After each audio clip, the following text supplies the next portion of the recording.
দীর্ঘ এক দশক পর কাশ্মীরে ৪৭টি আসনে বিধানসভা নির্বাচন অনুষ্ঠিত হতে যাচ্ছে। ৩ পর্বের নির্বাচন শুরু হবে ১৮ সেপ্টেম্বর।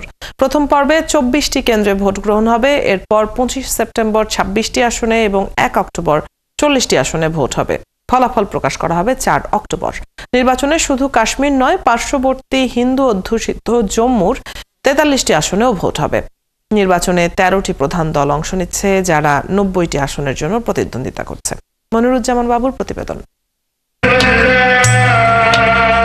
২০১৮ সালের পরে জম্মু ও কাশ্মীরে কোনো নির্বাচিত সরকার নেই। মেহবুবা মুফতির নেতৃত্বে পিডিপি বিজেপি সরকারই জম্মু ও কাশ্মীরে শেষ নির্বাচিত সরকার।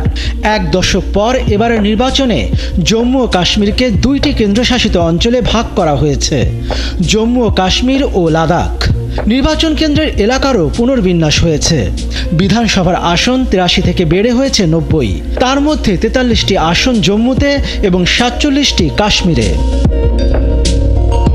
নির্বাচনের মূল প্রতিযোগিতায় রয়েছে পিডিপি ও ন্যাশনাল কনফারেন্স এনসি। পিডিপির নেতৃত্বে আছেন সাবেক মুখ্যমন্ত্রী মেহবুবা মুফতি এবং এনসির নেতৃত্বে আছেন ওমর আবদুল্লাহ। এনসি ভারতীয় জাতীয় কংগ্রেসের সঙ্গে জোটবদ্ধ হয়ে নির্বাচন করছে। মোদির ভারতীয় জনতা পার্টি বিজেপি এবারও প্রতিদ্বন্দ্বিতা করছে, যদিও উপত্যকায় তাদের রাজনৈতিক ভিত্তি দুর্বল।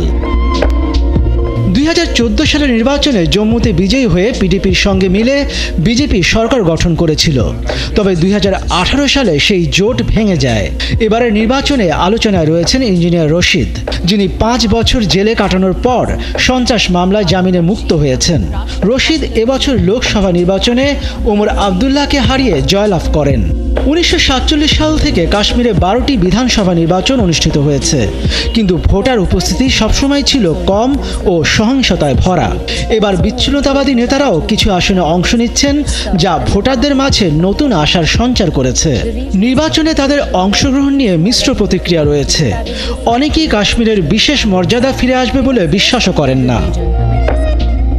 ভবিষ্যৎ যাই হোক, ১৮ সেপ্টেম্বর প্রথম পর্বের ভোট শুরুর আগে উপত্যকায় আগ্রহ ও উত্তেজনা তুঙ্গে উঠেছে। আর কিছু হোক না হোক, জম্মু কাশ্মীরের মানুষ ১০ বছর পর ফিরে পেতে চলেছে নিজেদের সরকার গড়ার অধিকার।